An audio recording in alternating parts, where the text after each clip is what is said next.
မျိုးသားမော်ကွန်းတိုက်အတွင်းနက်ရှိုင်းသော1980ခုနှစ်များမှခွဲခြားထားသောစာတမ်းတစ်ခုသည်ယူပဗေဒဥပဒေများကိုဆန့်ကျင်သည့်မစ်ရှင်တစ်ခုကိုဖော်ပြသည်ယင်းသည်ဟတ်ဝဲ၏ပြန်တန်းခြင်းမဟုတ်တော့လဲအေးဆက်သောအာကာသလစ်လက်ထဲသို့လူစိတ်၏ခရီးတစ်ခုဖြစ်သည်စစ်အေးတိုက်ပွဲမြင်မာစဉ်အတွင်းဆရာသည်အဝေးမှကြည့်ခြင်းကိုလက်နက်ထုတ်ရန်ကြိုးပမ်းခဲ့ပြီး Stargate Project ကိုစတင်ခဲ့သည်သူတို့၏အဓိကပိုင်ဆိုင်မှုမှာမိုင်ထောင်ပေါင်းများစွာကိုတခဏချင်းဖြစ်ကျော်နိုင်သည်ဟုအသိစိတ်ရှိသောအင်္ဂဆွမ်ဖြစ်သည်ဧပြီလ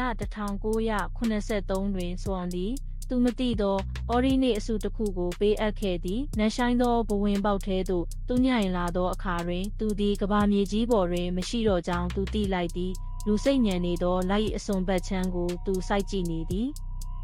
ဒါပေမဲ့ NASA ကဖော်ပြထားတဲ့လဟာတည်နေတဲ့ကြောက်တုံးကြီးမဟုတ်ပါဘူးစဝမ်သည်အနက်ရောင်ကောင်းကင်သို့မိုင်ပေါင်းများစွာရောက်ရှိနေသည့်ဒီတုကမှန်တမ်းရှိသောကြီးမားပြီးအလင်းဝင်သည့်မျှော်စင်များကိုမြင်တွေ့ခဲ့ရကြောင်းအစီရင်ခံတင်ပြခဲ့သည်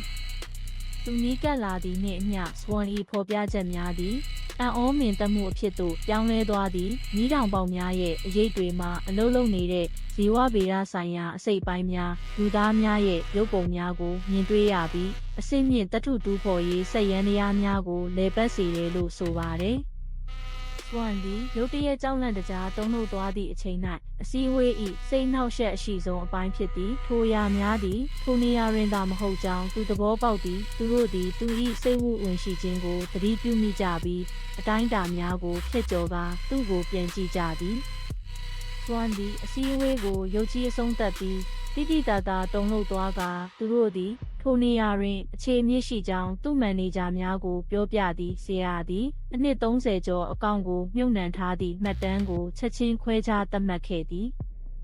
တန်တရားရှိသူများသည်စွမ်၏အမြင်များကိုရောင်ရောင်ခြောက်ခြားအဖြစ်ပယ်ချတော်လဲ Lunar Reconnaissance Orbiter မှခေတ်မီဂြိုဟ်တုဓာတ်ပုံများသည်တိကျသောကော်ဒီနိတ်များတွင်ပုံမှန်မဟုတ်သောအလင်းတန်းများနှင့်ဂျီယိုမီတီပုံစံများကိုဖန်ယူထားသည်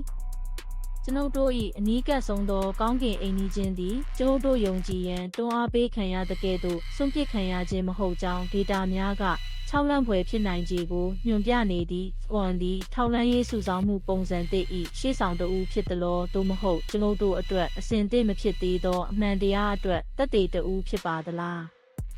ပါရမီရှင်စိတ်၏ထုတ်ကုန်တစ်ခုသို့မဟုတ်လျှို့ဝှက်အမှန်တရားကိုတစ်စေတစောင်းကြည့်နေသည်ဖြစ်စေလာသည်တိတ်ဆိတ်စွာသက်သေခံနေပါသည်ဖိုင်များကိုဖွင့်ထားပြီးအော်ရီနေများကိုသိတော်လဲအစွန်းဘက်ရှိအရာများသည်အရေးထဲတွင်ကျန်နေပါသည်